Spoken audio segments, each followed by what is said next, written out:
जय श्री ओम नमः सिद्धेभ्य। विश्व प्रकाशि महिमान ममानमेकम् ओम अक्षराद्यखिल वाङ्मय हेतुभूतं यं शंकरं सुगतमीश मनीष माओ अरहंत मूर्जितमहं तमहं नमामि। यह आचार्य योगेंद्र देव द्वारा विरचित अमृता शिकी नामक परम आध्यात्मिक ग्रंथ है। इसका 30वां छंद आज से शुरू कर रहे हैं, लेकिन उसके पहले पिछले छंद का उपसंहार हमें करना है। उस चीज़ को थोड़ा सा पुनः याद दिला दूं, क्योंकि उस उपसंहार से ही यह अगले छंद की बात स्टार्ट हुई। तो वह उपसंहार ये था, इस छंद के अंत में कहा था अरहंत मक्षर मिमम स्मर कर्म मुक्ति। इस अरहंत रूपी अक्षर को तुम स्मरण करो कर्म की मुक्ति के लिए। तो और सब बातें हो गई थी, एक बात मैंने कही तो थी, उसकी प्रक्रिया पर चर्चा नहीं हुई। वो क्या थी? स्मर। स्मर माने स्मरण करो। शब्द का अर्थ बहुत आसान है, लेकिन स्मरण करो तो जय नामनाय में प्रत्यक्ष के बिना स्मृति नहीं होती। यदि स्मृति ज्ञान करना है तो पहले प्रत्यक्ष होना जरूरी। तो अरिहंत के बाह्य रूप का, पर रूप का तो प्रत्यक्ष हो सकता है, वो भी चाक्षुष प्रत्यक्ष। आप जाओ, समोसड़ में पहुंच सको तो समोसड़ में दर्शन कर लो, जिनालय में पहुंच सको तो दर्शन कर लो, वो तो हो सकता है, लेकिन उससे कर्म की मुक्ति नहीं होती। भले ही लोगों ने परंपरा मुक्ति का कारण कहा, उसके दर्शन से, उसकी पूजन से, उसकी विनय से जो कुछ भी करोगे उससे प्रशस्त कर्म का बंध हो, कर्म का क्षय होने वाला नहीं। और यहां कहा कि तुम ऐसा स्मरण करना जो कर्म के क्षय का हेतु। तो वह स्मरण प्रत्यक्ष के बिना, आत्मानुभव के बिना नहीं होगा, क्योंकि वह अक्षर, वह अरहम, जिसमें आदि से अंत तक निज गायक परमात्मा विराजमान है, उसके अलावा अन्य किसी का स्मरण नहीं। क्योंकि द्वादशांग में जिसके गीत गाए हैं, आ से हा तक की वर्णमाला आपकी चेतना को ऊर्ध्वगामी बनाने के लिए जिसकी चर्चा करती है, वो अरहम यदि कोई है तो वो परम अर्हता युक्त चेतन भगवान आत्मा ही है, अन्य कोई नहीं। पवन जी बात समझ में आई? तो पहले इस बात पे फोकस करना कि यहां आचार्य ने स्मरण करने को कहा है। अब भले ही किसी को क्षण भर का अनुभव हो और उसके बाद 6 महीने का अंतराल पड़ता हो, तो 6 महीने जो वो उसके बारे में स्मरण करेगा, वो स्मरण तो स्मरण है। और जिसने अनुभव ही नहीं किया, उसका स्मरण क्षयोपशमिक ज्ञान के अलावा कुछ नहीं, विकल्प ज्ञान के अलावा कुछ नहीं। क्योंकि वास्तविक स्मरण तो प्रत्यक्ष पूर्वक ही होता है। जब तक निज गायक भगवान आत्मा अनंत स्वरूप का स्मरण नहीं करना है, तो पहले प्रत्यक्ष करो, उसका अनुभव करो, साक्षात्कार करो। तो यहां पर जो कर्म की मुक्ति के लिए, सम्यक दर्शन की प्राप्ति के लिए नहीं कहा। शब्द पे गौर करिए, आपको सम्यक दर्शन की प्राप्ति नहीं करना, वो तो आचार्य मान रहे हैं कि हो चुकी, लेकिन सम्यक दर्शन की प्राप्ति वाला जीव वो भी करे क्या कि जब तक पूरे क्षय की प्रक्रिया शुरू नहीं कर लेता, तब तक इस अक्षर अरहंत की, ये अक्षर माने काखा गा वाला अक्षर नहीं, समझ गए, अविनाशी शाश्वत, उस अरहंत स्वरूप का स्मरण करते रहो। माने बार बार अनुभव और बाकी समय में स्मरण। इधर अनुभव हुआ, बाकी समय में स्मरण, ये छोड़ मत देना, समझ गए। कई लोगों को ऐसा देखा जो अपने मन में कोई बात हो, बात का उत्तर दे दिया, मन में फिर अनंत सिद्ध, अनंत सिद्ध, अनंत सिद्ध। ये अनंत सिद्ध शब्द सोच समझ के बोल रहा हूं। क्यों? क्योंकि अगला जो छंद है जो लिख दिया मैंने, ये अरहंत सिद्ध पर ही। समझ रहे हैं? जो उसने शुरुआत में कहा, यम निष्कलम सकलम अक्षय केवलम वा। निष्कलम माने अशरीरी सिद्ध भगवान, और सकल माने अनंत भगवान। ये किसको कह सकते हैं ये बात, कि जो पिछले छंद में कहा दर्शन करके, साक्षात्कार करके, अनुभवन करके, उसके बाद जो स्मरण कर रहा है विकल्पात्मक ज्ञान, उसके लिए ये बात लागू पड़ गई। पवन जी एक चीज विचारना शांति से, जो भक्ति करते हैं और जो आराधना करते हैं, दोनों में बहुत बड़ा अंतर। भक्ति के परिणाम सूरज चढ़ने के साथ मुरझाने लगते। बात समझ में आई क्या कहा? क्योंकि घर के काम याद आने लगते, संसार के काम याद आने लगते, तो भक्ति के परिणाम सूरज चढ़ने के साथ मुरझाने लगते हैं। जितना चढ़ता है उतने उतने कुम्हलाने लगते। ये ओस की बूंद की तरह है। कमल के पत्र पर पड़ी हुई ओस की बूंद, कमर जी में आता ना कि जैसे कमल पे पत्थर पर पड़ी हुई उसकी बूंद शोभा देती है, लेकिन कब तक? मोती जैसी चमकती है, लेकिन कब तक? कि जब तक सूरज की किरणें तेज नहीं होती, प्रखर नहीं होती। जैसे सूरज की किरणें तेज हुई, वो उसकी बूंद कब उड़ जाएगी भाप बन के पता ही नहीं चले। ऐसे ही संसारी जीवों के भक्ति के परिणाम, जो संसार की याद आती है, उधर के काम याद आते हैं, वहां का विकल्प होता है, वो प्रक्रियाएं शुरू होती हैं, तो यहां से हम विरत होने लगते और संसार में अनुरक्त होने लगते। आराधक का ऐसा नहीं होता। आराधक की स्थिति के लिए कहीं मैंने पढ़ा, अभी आचार्य का नाम याद नहीं आ रहा, उन्होंने एक कहा बड़ा सुंदर दृष्टांत। बच्चा मेले में खो गया। अब मेले में खो गया तो उसके लिए भाई पुलिस वाले या सामाजिक कार्यकर्ता कोई मिले, बच्चा रो रहा था, तो उसके लिए कहा कि बेटा तेरी मां का क्या नाम है? कहते मेरी मां। परेशान हो गए। उन्होंने कहा बेटा चॉकलेट खाओगे? कहते मेरी मां। खिलौना लोगे? कहते मेरी मां। गुस्सा आ गई, पुलिसिया था। थप्पड़ खाएगा? कहते मेरी मां। हर बात का उत्तर, अनुकूल या प्रतिकूल कुछ भी हो, हर बात का उत्तर एक, मेरी मां। ऐसे ही जिस जीव के आत्मानुभवन के पश्चात उस अरहंत स्वरूप का, अरहम स्वरूप का स्मरण निरंतर चलता रहता है, आराधना चलती रहती है, उसके लिए क्या कहा? किसी भी बात का उत्तर लो, कोई भी बात पूछ लो, उसके अंतर से उत्तर आएगा तो अरहम अरहम अरहम, इसके अलावा कोई उत्तर नहीं आएगा। संसार की बातों का उत्तर भले ही देता रहे, लेकिन अंतर में उसके जो बात गूंज रही होगी, उसके अंतर की आवाज सुनोगे तो वो अरहम ही आएगा। जिसने अरहम स्वरूप का साक्षात्कार कर लिया, उसके लिए ही साक्षात्कार करने के बाद सिद्ध का स्वरूप समझ में आता। क्यों? क्योंकि अरहंत का स्वरूप विग्रहात्मक नहीं है, गुणात्मक है। विजय भाई साहब दो बातों में अंतर समझे। विग्रह माने शरीर, तो अरिहंत का जो परमोदारिक शरीर दिखता है वो अरहंत का स्वरूप नहीं है, उसका अनुभव नहीं करना। जो अरहंत का विशुद्ध ज्ञाता भाव है, राग द्वेष से प्रभावित ज्ञाता भाव है, वो ज्ञाता भाव का अपने में आधान करके, अपने हृदय रूपी सिंहासन पर विराजमान करके, और उसका ही अनुभवन करना।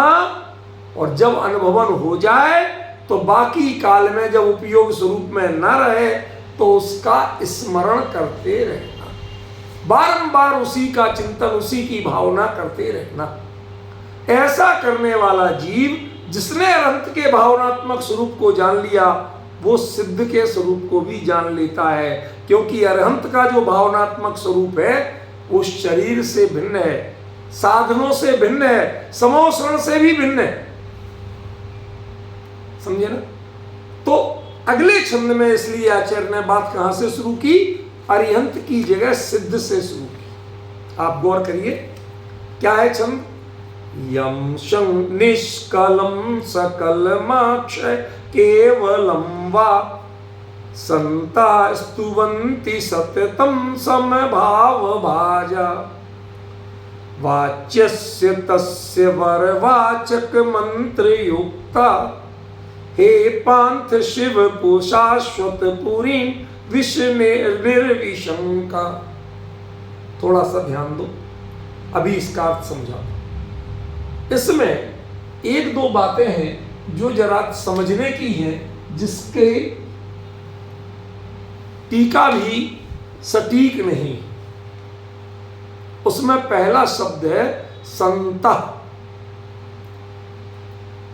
अब संतः और स्तुवंती, स्तुवंती ये क्रिया रूप है, स्तुति करते हैं। तो स्तुति करते हैं ये बहुवचन का रूप है कि नहीं है? ही है। और संतः, अब इसे पहचानना पड़ेगा। यदि संतः क्रिया रूप माना जाए, सन संतौ संतः, सन माने होते हुए, उसका रूप माना जाए, तब तो ये वर्तमान कालिक कृदंत की दृष्टि से तो संतः बहुवचन हो जाएगा, लेकिन फिर वो क्रिया रूप होगा, व्यक्तिवाची विशेषण नहीं होगा। टीकाकाराचार्य ने इसका अर्थ क्या किया है? सतपुरुष रूप, सतपुरुष लोग बहुवचन किया।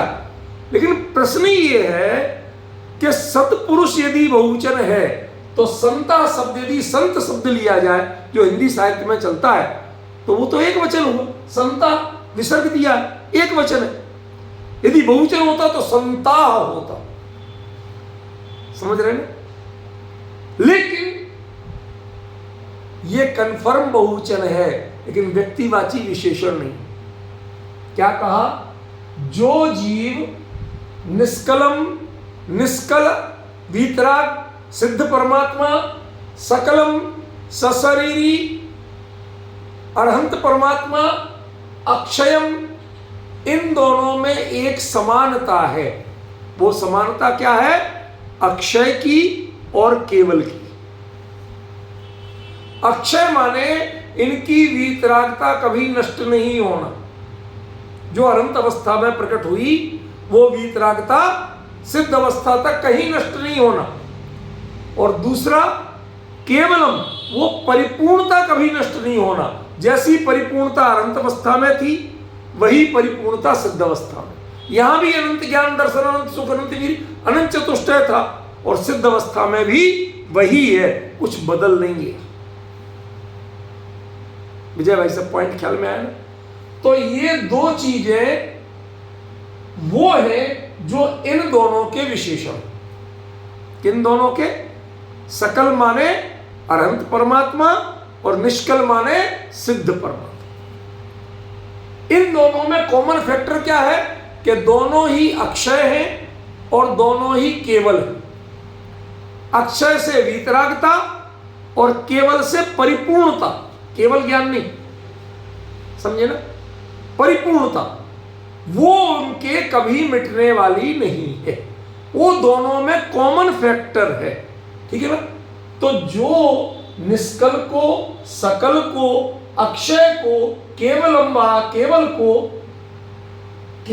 वा संता, अब इसका अर्थ होगा ऐसे होते हुए। अब यह संत माने सत्पुरुष नहीं होगा। मैं अच्छी तरह जानता हूं आप लोगों में से कोई संस्कृत व्याकरण के ऐसे जानकार नहीं है कि जिनके बल पे मैं ये बात तर्क युक्ति आगम से सिद्ध करूं, संस्कृत के सूत्रों से सिद्ध करूं। अब आपको मेरी ही बात मानना पड़ेगी कि इसके दो रूप हो गए। यदि ये संत शब्द व्यक्तिवाची होता, हम किसी व्यक्ति को संत कह रहे हैं, जैसे कोई संत तुलसीदास कहते हैं, कोई संत योगींद्र देव कहते हैं, समझ गए ना? तो वो संत होता तो फिर इसमें बहुवचन में संता एक डंडी हो रहा थी। जैसे रामा, बालका, अरिहंता ऐसे आता है ना, ऐसे इसमें एक डंडी हो रहा थी। पर वो तो है नहीं, वो लगाते ही छंद बिगड़ जाएगा और अर्थ भी बिगड़ जाएगा।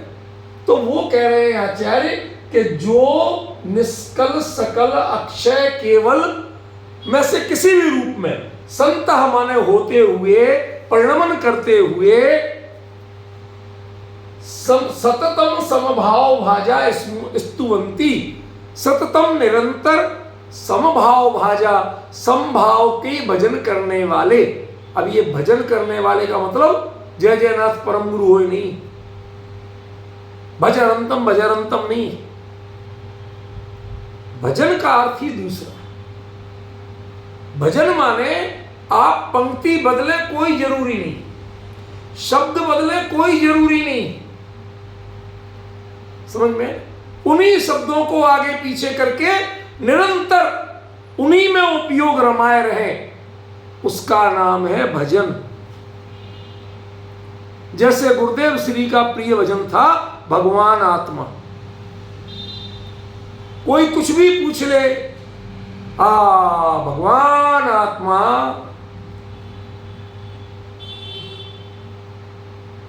किसी की बात हो, कोई दृष्टांत, कोई चर्चा चल रही हो, जो ही वो अपने रो में आते थे और एक ही शब्द निकलता था भगवान आत्मा।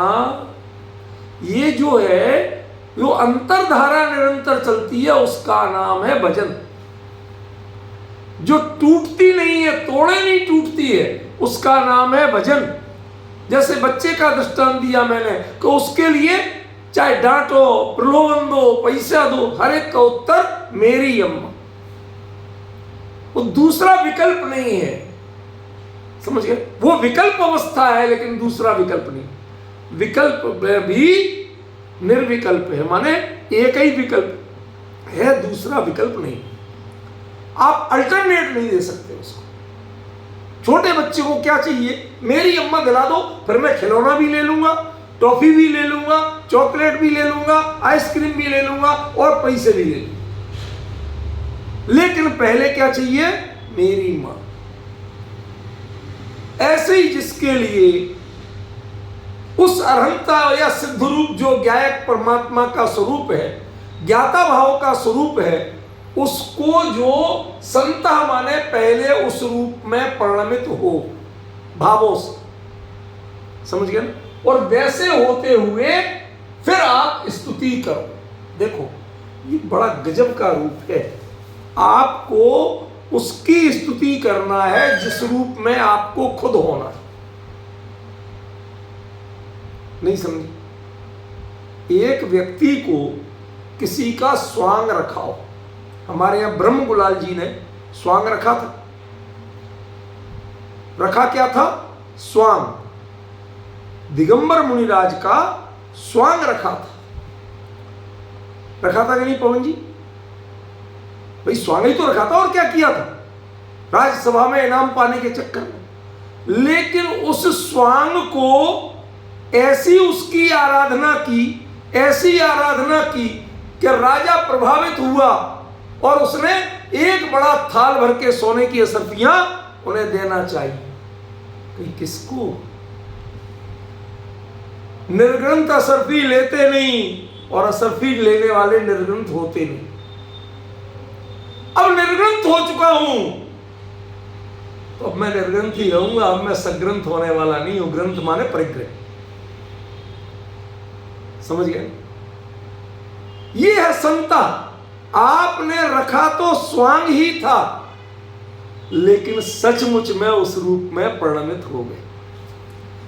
परिणाम ने सिद्ध और अनंत इनके स्वरूप का अपने आप में स्वांग रखना चाहा, अपने आप में अपनाना चाहा, लेकिन अपनाते अपनाते आप स्वयं उस रूप हो, उसी ज्ञाता भाव रूप परिणमित गए, तो है संता। और जब वैसे हो ही गए तो अब किसके गीत गाएंगे? अब ब्रह्मगुलाल किसके गीत गाएंगे?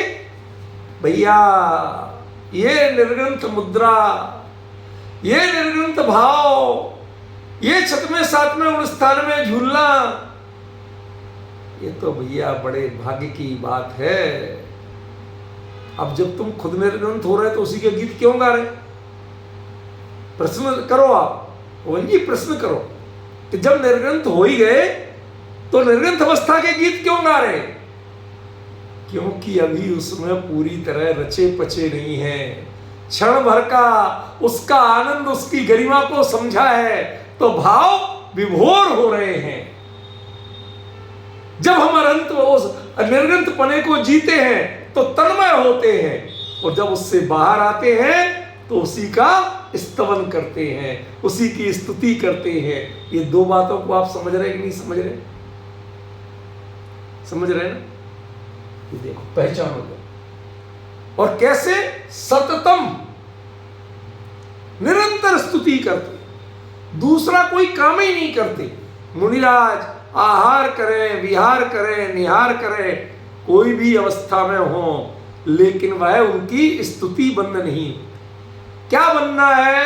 अरहंत सिद्ध, अरहंत सिद्ध। अभी थोड़ी देर बाद आपको अरहंत सिद्ध का जाप का मर्म बताने वाला। आचार्य ने दो ही कहे ना, निष्कल और सकल। निष्कल माने सिद्ध और सकल माने अरहंत। तो ये अरहंत सिद्ध के जाप का मतलब, ये अंतरधारा का मतलब क्या? समझ गया? देखो अभी थोड़ा अर्थ कर ले। तस्य वाच्यस्य, इसका जो वाच्य है, किसका? अरहंत और सिद्ध का जो वाच्य है, व्यक्ति नहीं, पद नहीं, असली चीज क्या है? उस वाच्य का वरवाचक मंत्र युक्ता, उसका जो वचन करने वाला, बोलने वाला, बताने वाला जो स्वर माने श्रेष्ठ मंत्र है, उस मंत्र से युक्त होना। अभी इसमें मंत्र शब्द का अर्थ भी बताओ।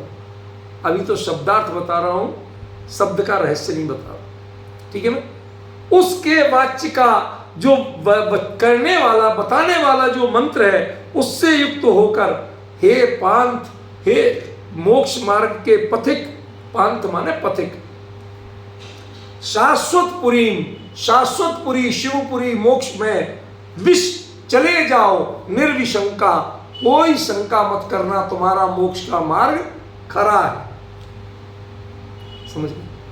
वो एक रामधारी सिंह दिनकर हुए कवि, तो वो नहीं, उनका नहीं है, एक दूसरे कवि राजेंद्र यादव, हिंदी साहित्य के, उन्होंने सारा आकाश नाम का एक उपन्यास लिखा। उसके अंत में वो कुछ ऐसी बात करते हैं, वो लिखते हैं, सेनानी अभय प्रयाण करो, सेनानी अभय प्रयाण करो, भावी इतिहास तुम्हारा है। नहीं, हाँ, भावी इतिहास तुम्हारा है। ये नखत अमा के बुझते हैं, अमा माने अमावस्या, ये नखत, नखत माने नक्षत्र, अमावस्या में चांद नहीं निकलता ना, तो सारे नक्षत्र चमचम चमकते। जब कोई बड़ा व्यक्तित्व नहीं होता, जैसे गुरुदेव श्री के सामने सारे पंडित बिना ऐसे बैठे रहते, आज वो नहीं है, तो सब अपनी अपनी पंडिताई बराबर दिखा रहे हैं। समझ रहे हो? ये अंतर पड़ा है, समझे? ये नखत अमा के बुझते हैं, सारा आकाश तुम्हारा है, सूर्य के लिए प्रेरणा दी। सेनानी अभय प्रयाण करो, भावी इतिहास तुम्हारा है। ये रात्रि में, चंद्रमा के समय में तिथियां होती हैं, सूर्य के समय में कौन सी तिथि होती है? तिथियों की पहचान चंद्रमा से होती है कि सूर्य से होती है? बताइए। आज अष्टमी है तो कितना, आधा चंद्रमा निकला तो अष्टमी, दसवीं में और बढ़ जाता है, चतुर्दशी को और बढ़ जाता है, पतली सी रेखा कम रह जाती है, पूर्णमासी को पूरा, फिर धीरे धीरे ये तिथियां क्षय होती हैं, तिथियों वृद्धि होती है, लेकिन सूर्य के स्वरूप में उसमें क्षय और वृद्धि अपने उसके स्वरूप में नहीं होती है। आप उससे कितने नजदीक या दूर होते हैं तो आपको लगता है।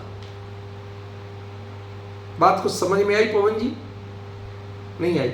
सर्दियों में जो आपको सूरज की धूप अच्छी लगती और गर्मियों में अच्छी नहीं लगती, उसका कारण क्या है? सूर्य आपके देश से कितनी अधिक दूरी पर चला गया तिरछा, तो यहां तक आते आते उसकी किरणें उतनी तेज नहीं रह जाती, तो आपको वही धूप अच्छी लगती।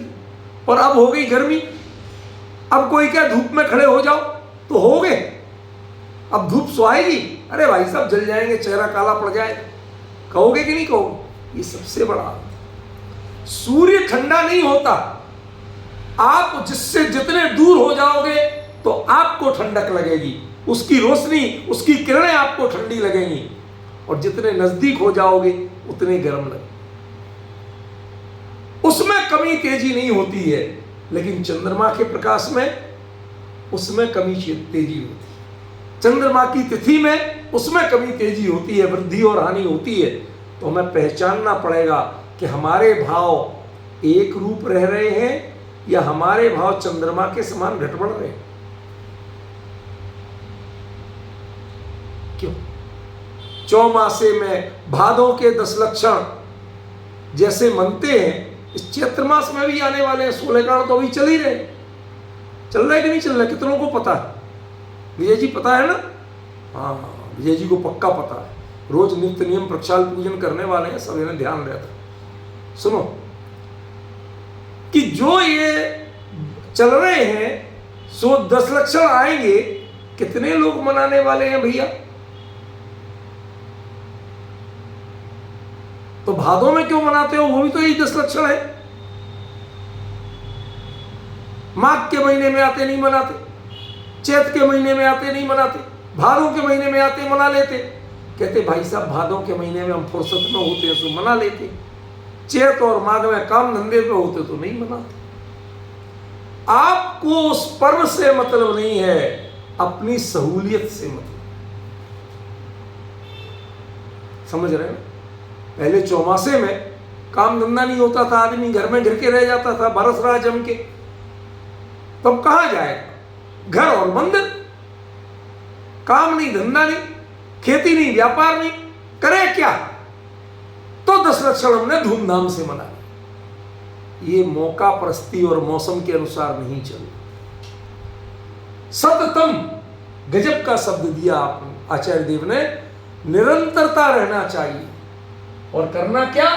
हे पांथ, हे पथिक, शाश्वत पुरीम, जिसको कभी बदलना नहीं है, ऐसे मोक्ष महल में विष प्रवेश कर जाओ निर्विशंका, कोई शंका नहीं करना कि पंचम काल है या क्या है, कोई शंका नहीं करना। एक बात बताओ भाई साहब, विजय जी,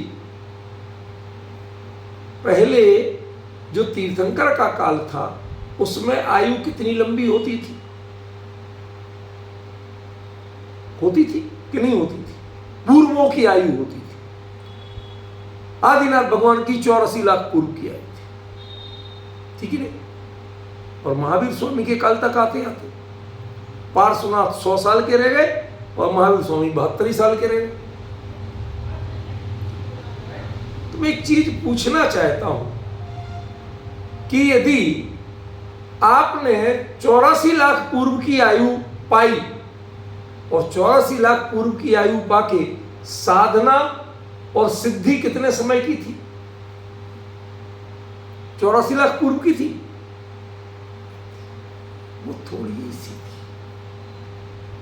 तो आप यदि उस दृष्टि से गिनेंगे, रेशियो लगाएंगे, तो हो सकता है कि महावीर स्वामी की जितनी आयु थी उसमें वो लगभग 30 वर्ष तक केवली के रूप में विचरण किया।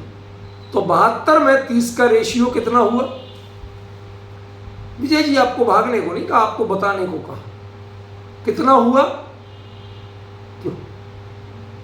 लगभग 40%, लगभग 72 साल की आयु और 30 साल तक केवल ज्ञान समोषण से तत्वोपदेश, तो ये तत्व प्रभावना भी हो रही और आत्म साधना तो दृढ़ थी। तो ये काल जो कैवल्य काल है, वो कितना हुआ? लगभग 40%। और वो 84 लाख पूर्व की आयु। और जो ये केवल ज्ञान सहित विहार का काल कितना था? 1 पूर्व भी पूरा नहीं था। 1/84 कितने परसेंट हुआ भाई साहब? मुश्किल से 1.5%। तो इन्होंने अपनी आयु का 40% समय केवल ज्ञान सहित तत्व प्रभावना में लगाया और उन्होंने के 1.5% समय लगाया। तो यदि आप रेशियो निकालेंगे तो बहुत कुछ गड़बड़ा जाओ। समझे? आपकी असली साधना क्या है? तुम चाहे 72 साल में मोक्ष जाओ और चाहे 84 लाख पूर्व की आयु पूरी करके मोक्ष जाओ, ये इंपॉर्टेंट नहीं है। समय कितना लगता है इंपॉर्टेंट नहीं है। असली मुद्दे की बात यह है कि तुम्हारे लिए शंका नहीं करना, समय कम लगे या ज्यादा लगे, लेकिन मेरी मुक्ति तय है। किसकी? कि जो ये काम करता है। ये मैंने सरल अर्थ किया। अब जरा एक पॉइंट को हम जरा देख लें कि एक इसमें शब्द है मंत्र। मंत्र किसे कहते हैं? बीजाक्षरों के समूह को मंत्र कहते हैं। ये मंत्र शास्त्रियों की परिभाषा। ये किसकी परिभाषा है भाई साहब? जो मंत्र तंत्र में विशेषज्ञ हैं उनके शास्त्र की परिभाषा है कि बीज अक्षर जो होते हैं, ओम राम ह्रीम रूम रोम राम, ये सब बीजाक्षर। तो इनके निश्चित क्रम में रखे हुए समूह को मंत्र कहते हैं, ऐसा कुछ लोगों ने कहा। दूसरा अर्थ यह है, परिभाषा यह है कि जिसमें स्वाहा नहीं होता है, अकेले नमः तक होता है, वो मंत्र है। और जिसमें स्वाहा आ जाए वो विद्या है, वो मंत्र नहीं है। ये अधिकृत रूप से कह रहा हूं। अभी आप लोगों को पता नहीं हो, कोई बात नहीं, लेकिन जो आप स्वाहा बोलते हैं वो मंत्र नहीं, और जिसके अंत में स्वाहा बोल रहे वो मंत्र नहीं रहा। समझ गए? वो सिर्फ नमः तक होता है। इसलिए नमो अर्यंताणम ये मंत्र माना, क्योंकि इसमें ना ओम जुड़ा ना स्वाहा जुड़ा, लेकिन फिर भी वह परिपूर्ण है। समझे? चलो इसके आगे बढ़े तो मंत्र किसे कहते? ये तो थोड़ी शास्त्रीय बातें होगी। मनसा त्रायते इति मंत्र। मन माने चंचलता का प्रतीक।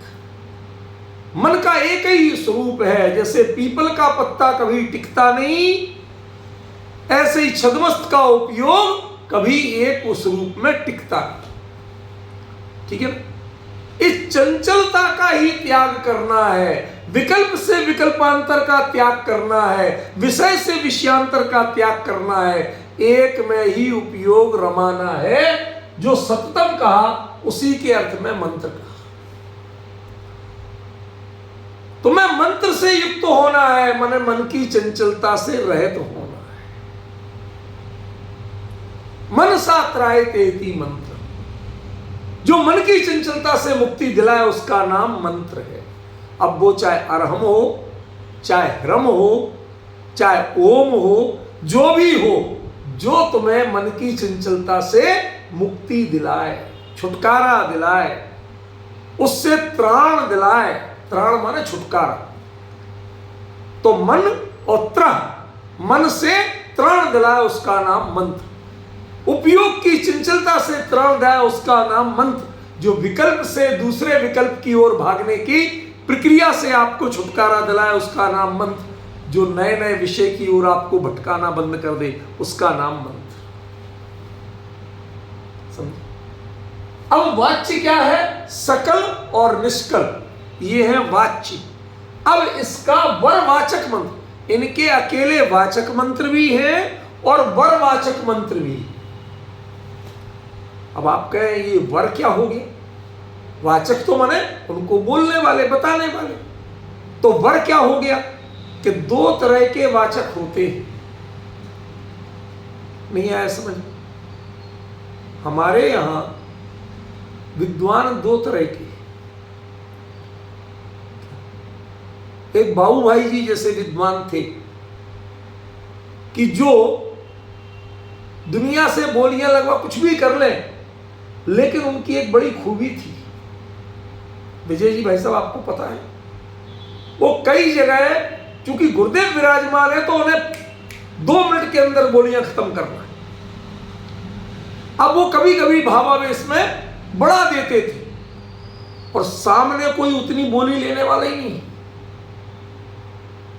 उन्हें बढ़ाना था, उन्हें को कोई ना कोई ले लेगा, बढ़ जाएगा, नहीं लिया तो पता क्या करते थे वो IAS जन साहब, कभी उनके साथ संपर्क रहा बाबू भाई जी के साथ, मेरा बहुत रहा इसलिए बता रहा हूं, वो क्या करते थे, या तो 1-2 लोग तय रखते थे, जैसे कुरावड़ में पंचकनक हुआ आपके यहाँ उदयपुर के पास, तो वहां की सही घटना बताऊं, मैं तो पूरे दिन 7 दिन वहीं था, भयंकर आग बरसाती गर्मी, और उसमें वो देखा सारा हमने, तो बता रहा हूं। तो वहां पर वो अम्बालाल जी काका जी थे ना उदयपुर वाले, उनसे बात तय थी, उनने कह दिया बाबू भाई जी 14 लाख रुपए तक इसके लिए है, मैं कोई बोली नहीं ले रहा, जहां अटके वो मेरे नाम चढ़ा दे। तो वहां पर कोई भी बोली उनने बढ़ाई और नहीं लिया, तो काका अम्बालाल जी, फतेहलाल जी, गंगा, उन्होंने कह के खत्म कर दिया, समझ गए।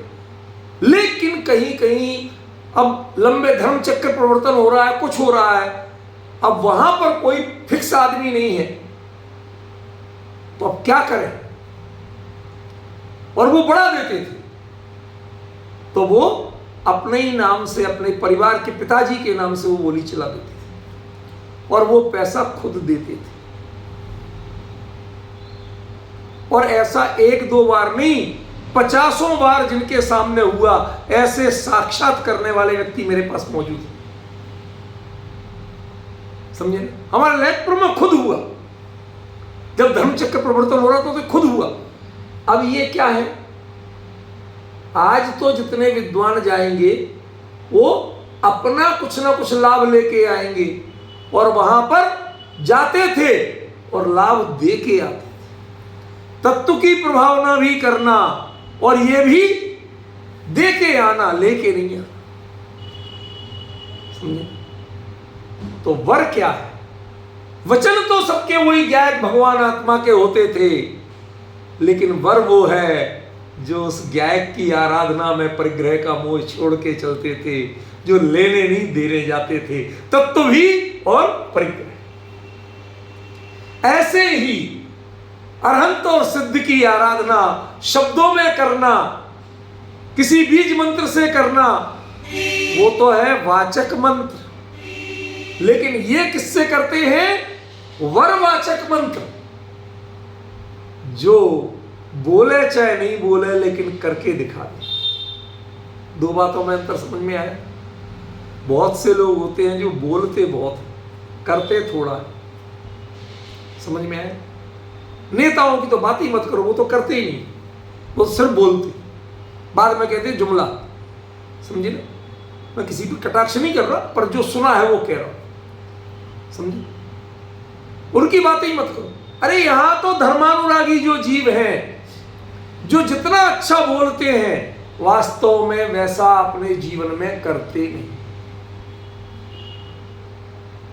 समझे। तो वो खाली उनके पास जो शब्द हैं, वचन है, वो वाचक तो है, लेकिन वरवाचक नहीं है। उन्होंने दुनिया के लिए सिखाया, दुनिया के लिए सुनाया, शब्दों में बताया, लेकिन उसका अपने अंतर में आधान करके नहीं देखा,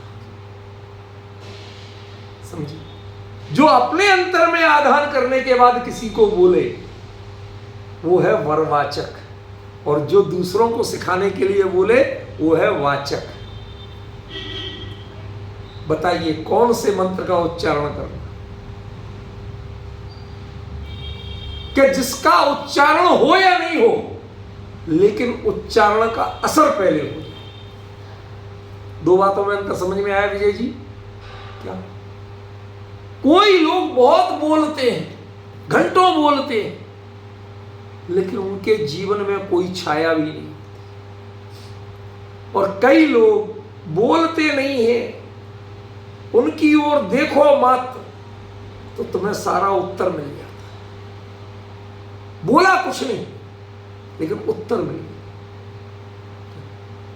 अरिहंत परमात्मा जो निर्ग्रंथ मुद्रा जिन बिंब के रूप में विराजमान है हमारे यहां मंदिरों में, वो उपदेश देते हैं कि नहीं? भाई साहब, वो तो जिन बिंब में है वो कहां से उपदेश देंगे? साक्षात तीर्थंकर की दिव्य ध्वनि होती है, ये कहां से देंगे? तो इसके लिए मैं जब बहुत छोटा था तब से एक दृष्टांत देता हूं। वो दृष्टांत ये है कि एक बाबा था, बाबा तो समझते हो अन्नमति, वो साधु, उसके पास एक तोता पला हुआ था। अब वो बाबा की संगत में रह के बाबा राम राम जपता, वो तोता भी राम राम पढ़ने लगा। तो उस देश का राजा उस साधु के दर्शन करने आया। अब उसने देखा कि तोता बड़ा बढ़िया है, 24 घंटे राम राम राम राम करता है। तो उसने साधु से तोता मांग लिया। महाराज, हम तो संसार के माया जाल में फंसे हुए हैं, राम का नाम लेने की फुर्सत नहीं है। ये रहेगा तो कम से कम राम का नाम तो कान में पड़ता रहेगा। अब देश का राजा मांग रहा, साधु मना कैसे करे? उसने कहा ठीक है, ले जाओ महाराज। अब वो ले, अब महल में सोने का पिंजरा बनवाया, उसमें रत्न जड़वाए, हीरे वगैरह, अंदर सोने का चांदी का कटोरे रखे, उनमें बढ़िया खीर मोहन भोग रखे। अब वो तोता खाए पिए तो, लेकिन ज्यादा बोले, उदास। तो एक दिन वो राजा वापस उन साधु के पास जा रहा था तो पूछा, तोते, तेरे बाबा जी के पास जा रहा हूं, कुछ कहना है क्या? कि हाँ महाराज, उससे पूछना कि मुक्ति का उपाय क्या। तो राजा समझ नहीं पाया, सोचा साधुओं की संगत में रहा है इसलिए मोक्ष मार्ग पूछ रहा हो। तो वहां गया तो साधु भी चिंतित था, अंदर में राग तो था उसे भी तोते से। तो उसने पूछा, महाराज तोता कैसा है? कि बहुत बड़ी, कुछ कहा उसने? कही हाँ। कही क्या कहा? तो वो पूछ रहा था मुक्ति का उपाय क्या। अब साधु समझ तो गया, लेकिन कहता कि तुम उसे पिंजरे से खोल दो, तो खोलता नहीं, मानता नहीं बात। अरे साहब, हमारे यहाँ तो कितना मौज कर रहा है, सोने के पिंजरे में रहता है, नहीं मानता। तो साधु महाराज वो सुनते ही एकदम निष्प्राण सांस रोक के पड़ गए, गिर गए।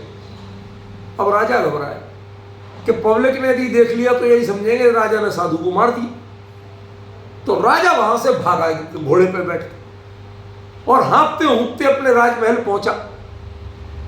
तो उसने कहा, महाराज आ गए गुरुजी के पास से? अरे आ गया।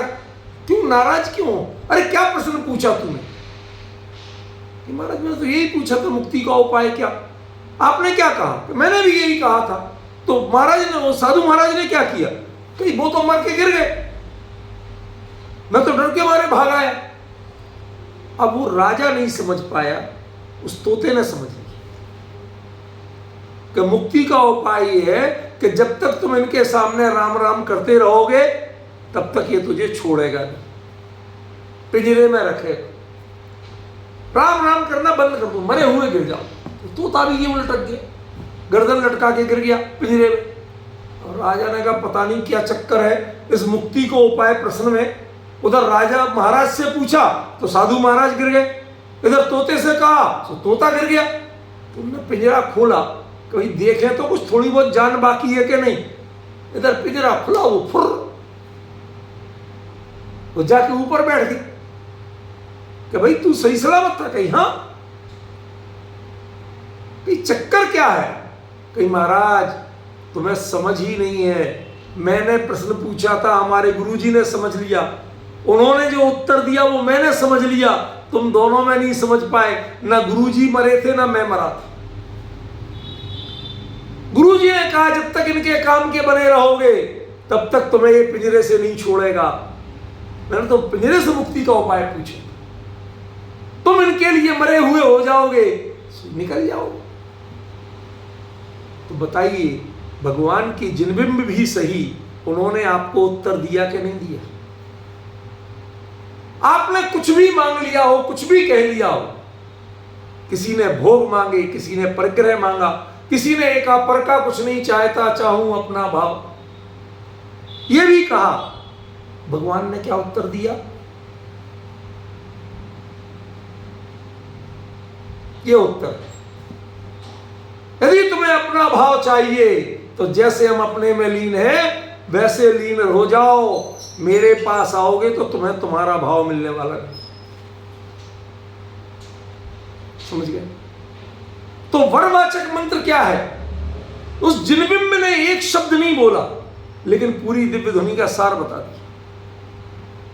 समझ होना चाहिए तुम, समझने की क्षमता होना चाहिए तुम में, इतना विवेक होना चाहिए कि उस संकेत को पहचान सको। समझ गए?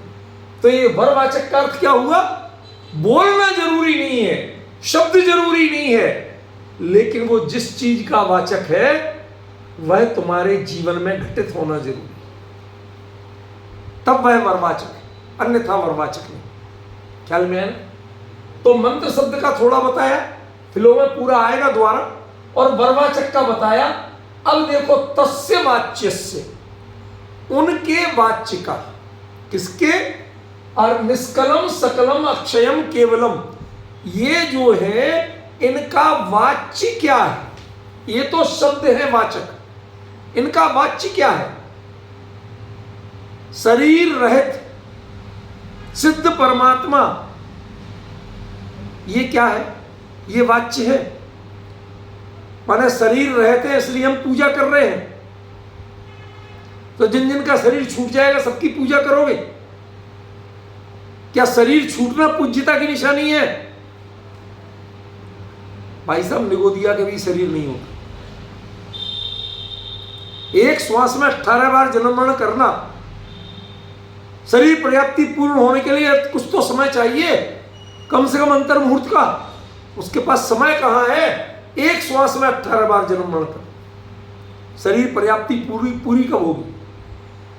सागरों पर्यंत का समय बीत गया अशरीरी अवस्था में रहते हुए, लेकिन अशरीरी हो गए क्या?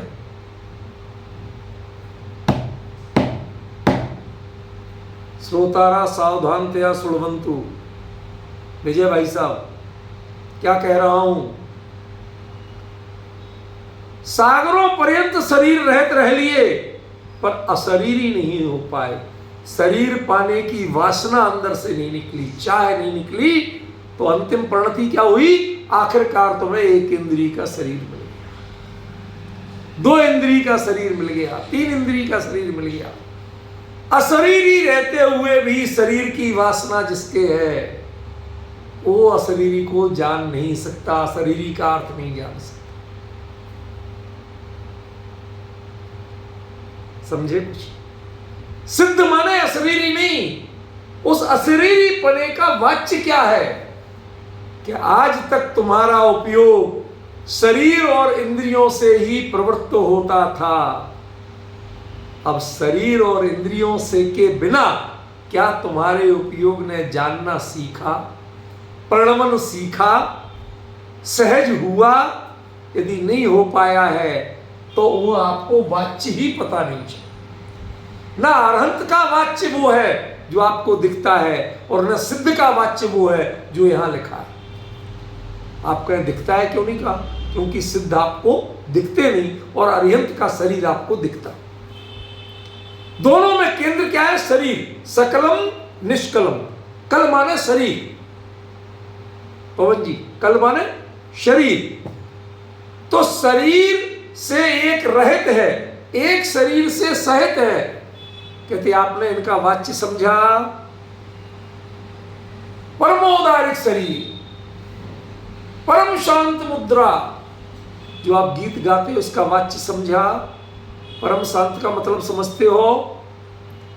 हमारे यहाँ तो बुंदेलखंड में किसी को कह दो कि वो फला आदमी शांत हो गए, मतलब चले। और शांत का अर्थ मरना है, समझ रहे हैं ना? शांत, परम शांत। या तो शांत में ही मर जाते हैं, तो परम शांत में क्या होगा? तो पहले पहचानना पड़ेगा परम शांत का अर्थ क्या है। जो शांति आपको काटने को दौड़ती है, कई लोगों की माँ का नाम भी शांति होता है, मेरी माँ का भी था। मैं उनकी बात, माताओं की बात नहीं कर रहा हूँ, समझ गया ना। शांति माने पीस, ठीक है ना। वो जो शांति आपको काटने को दौड़ती है, अकेले रह जाओ तो ऐसा लगता है घर काटने को दौड़ रहा लोग, नाती नहीं, पोते नहीं, बच्चे नहीं, ये नहीं, वो नहीं, घर अब आपको काटने को दौड़ता कि नहीं दौड़ता।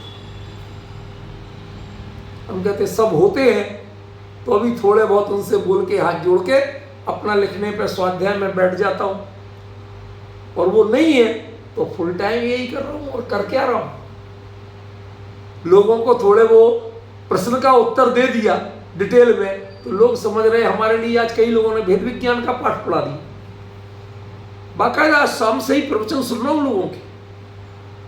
कई फोन आ गए, भाई साहब थोड़ा भेद विज्ञान सीखो। धन्यवाद, सीखेंगे। अरे जो घटना क्रमबद्ध में जो घटे हुए, आप कई लोग मेरे से कह रहे थे साहब उसकी टिकट बुक करा लें, फला कर लें, ढिमकर, तो हमें कहा एक बार बता के निपटाओ। ये रोज कोई करा लें, कल के दिन मेरे से कहें तो ये झंझट ना पड़े, मैंने तो इसलिए लिख दी। और जो उस समय की यथार्थ लिखा था वो बता दिया। अब वो उस समय की बात आज की समझ रहे, भाई साहब तबीयत कैसी? अरे भैया कुछ नहीं हुआ, जो उस समय घटित होना था हो गया। अब क्या है कि अब तो ये अमृता शीति चल रही है, चिंतन चल रहा है, मनन चल रहा है, लेखन चल रहा है, सिद्धों का गुणानुवाद लिख रहा हूं, समझ रहे, कर रहा हूं। बहुत गजब की पुस्तक आने वाली सिद्ध भगवंतों, बहुत गजब की, कम से कम 150 पेज से अधिक की, अद्भुत। पढ़ के आप ऐसे तृप्त होंगे कि मजा आ जाए, समझ में आए। डिटेल नहीं बता रहा हूं आपको, चीज मिलेगी हाथ में तो पता चलेगा, महीने भर में आपके हाथ में आ जाएगी। सुनो क्या कहा, आप किस में रम रहे हैं कि हम तो इसमें रम रहे हैं। बेग घर में कोई नहीं है, कहते तेथी सू, उससे हमें क्या अंतर पड़ता। कहते भाई साहब भोजन भजन, मैं कहता भाई साहब जब होती है ना तो उसके लिए हमें कम से कम आधा घंटा रोज देना पड़ता है, अब 15 मिनट देना पड़ता है। क्यों? अकेले आदमी के लिए सब्जी लेने नहीं जाना, फल लेने नहीं जाना, ये लेने कुछ करने नहीं जाना। जो घर में पड़ा है देख गया, जो एक चीज अपने थोड़ी सी कर ली, तो सब ना सलाद चाहिए, ना चटनी चाहिए, ना पापड़, कुछ नहीं चाहिए, न्यूनतम में काम चल जाता है, बढ़िया। वो खुद के बनाए तो शिकायत भी नहीं करते, कोई और बना के दे तो थोड़े बहुत तो राग द्वेष हो ही जाता है, कहना सुनना हो ही जाता है। अपने की शिकायत भी नहीं कर सकते, किससे करोगे। विजय भाई साहब को बहुत मजा आ रहा, ये यथार्थ स्थिति है।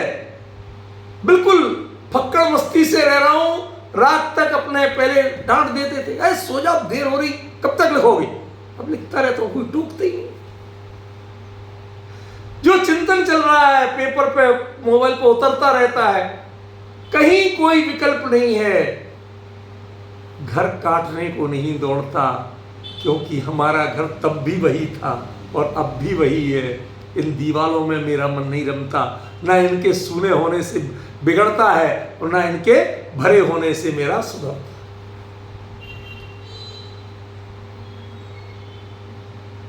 वो सब जब भर जाते हैं तो हमें कोना ढूंढना पड़ता है, कहां बैठ के लिख लूं, कहां बैठ के चिंतन कर लूं। समय मेरा उनके सामने इसके लिए कम मिलता है और अब भरपूर मिल रहा है, मेरे तो कोई शिकायत नहीं, समझे। तो तस्य वाच्य से, ये जो अकेले रह गए, अकेले पने का वाच्य क्या है? अकेले पने का वाच्य परिपूर्णता है, केवल पने का वाच्य परिपूर्णता है, केवल पने का वाच्य बेचारापना नहीं। मुकेश जी क्या शब्द कहा, केवल पने, आप अकेले रह गए, ओनली, ओनली माने परिपूर्ण। मैं अपने आप में पूर्ण समर्थ हूं, कोई खेद खिन्नता नहीं है। मुनिराज के एक जरा सा साधन नहीं बचा, कुछ नहीं। बारिश आ जाए तो छतरी नहीं कि है, ठंड बढ़ जाए तो कपड़ा नहीं है, बीमारी हो जाए तो दवाई नहीं है, और शेर आ जाए तो डंडा तक नहीं है भगाने को। हर स्थिति में वो अपने आप को कहते भैया तू ले क्या जाएगा। अपूर्व अवसर में श्रीमद लिखते हैं कि सिंहादिक कोई आ जाए तो परम मित्र समझाना, ले जा भैया ले जा, तेरा माल ले जा, मैं फ्री तो हो जाऊं। बहुत दिनों से इसे लटकाए घूम रहा था।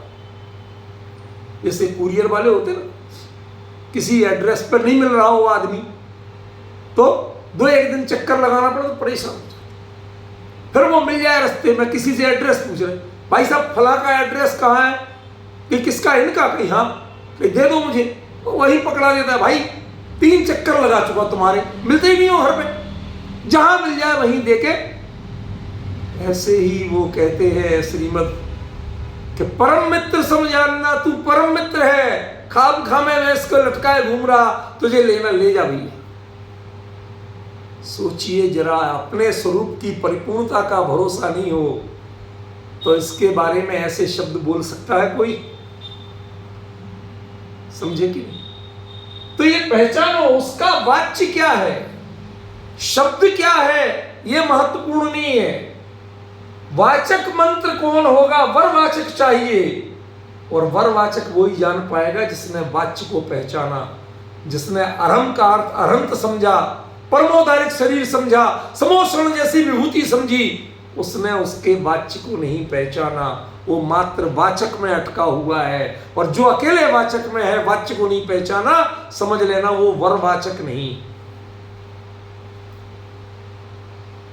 थोड़ी सी आज शब्दावली कठिन हो गई है, मैं मान रहा हूं कुछ लोगों के लिए परेशानी लग रही होगी, क्या शब्द में वहीं के वहीं घुमा रहे, बिल्कुल नहीं घुमा रहे, बस आप कितना उपयोग एकाग्र कर पा रहे हैं इस पर अंतर है। समझे पवन जी? देखो, यम निष्कलम सकलमक्षय केवलम वा संतः, ऐसे रहते हुए, ये संता माने संत पुरुष, सत्पुरुष नहीं है। जो अभ्यास करो, तुम्हारा काम किसमें चलता है, इस संता का कल अर्थ करूंगा, आप नाचने को हो जाओगे, इतना आनंद आने वाला है। झलक दिखा रहा हूं, तुम्हारा काम किसमें चलता है, जिसमें काम चलता है वैसे तुम खुद हो जाओ। मैं बॉम्बे में एक बार अपने मित्र के यहां अंधेरी में रुका, तो जिस बिल्डिंग में वो रहते हैं उस बिल्डिंग में कई अच्छे फिल्म स्टार वगैरह भी रहते। तो एक कोई मिल गए, उसने परिचय कराया लिफ्ट में कि फला है। मैंने कि अच्छा भाई साहब, मैं तो नहीं पहचान पाया। ऐसा नहीं कि उनकी फोटो नहीं देखी थी, वो बिना मेकअप के थे नहीं पहचान पाया। फिर उनसे ऐसी बात हुई, तो बात बात में मैंने उनसे पूछ लिया, सच्चा का अर्थ बता रहा हूं कि भाई साहब, आप एक पिक्चर में फला रोल करते हो अरबपति का और दूसरे में भिखारी का, दोनों बढ़िया कैसे कर लेते हो? यदि अरबपति जैसे शान दिखा लेते हो तो भीख कैसे मांग लेते हो जब अरबपति के मजे ले लिए? और यदि भिखारी हो तो अरबपति का नाटक कैसे कर लेते? तो उन्होंने बड़ा बढ़िया उत्तर दिया था, बस वो आपको दे के बात पूरी करूंगा। उन्होंने लिखा, बोला मेरे को, कहते देखो भाई, जब भिखारी का रोल करना होता तो मैं 15 दिन पहले भिखारियों की बस्ती में जाके उनके यहाँ पहले दिन बैठे देखता हूँ, दूसरे दिन उनसे दोस्ती गांठता हूँ, धीरे धीरे उनसे पूछता हूँ कैसे मांगते हो, कैसे पहचानते हो किससे मांगना और किससे नहीं मांगना, जो नहीं लेने वाला उससे कैसे वसूलना, किसके पीछे भागना, क्या करना। कहते मैं हर चीज की स्टडी करता। जब 15 दिन उनके बीच में, कहते लास्ट के 5 दिन तो बाकायदा भीख मांगता हूं, बाकायदा भीख मांगता हूं, मैले कुचैले फटे कपड़े ऐसे ही पहने भीख मांगता हूं, नंगे पैर दौड़ता हूं, मर्सिडीज में चलने वाला क्या। और जब 15 दिन में उसको बिल्कुल एब्जॉर्ब कर लेता हूं, तब मैं 16वें दिन जाके एक्टिंग शुरू करता हूं। कुछ समझे क्या कहना चाहता हूं? संता का अर्थ बता रहा हूं। जिसको तुम आराधना करो वैसे स्वयं वर्णन करो। ये कैसे किया जाता है, संतः कैसे हुआ जाता है, इसका अर्थ तो कल चलेगा। आज तो समय हो गया, आज तो खाली शब्दों का अर्थ बताया। कल से जरा भावों पे अपन चलेंगे और इसका पूरा आनंद लेंगे और फाइनली फिर ये पूरा छंद सिखा क्या रहा है उस निष्कर्ष पे पहुंचेंगे। आज समय निज निधि निज में बताई, यह अनंत उप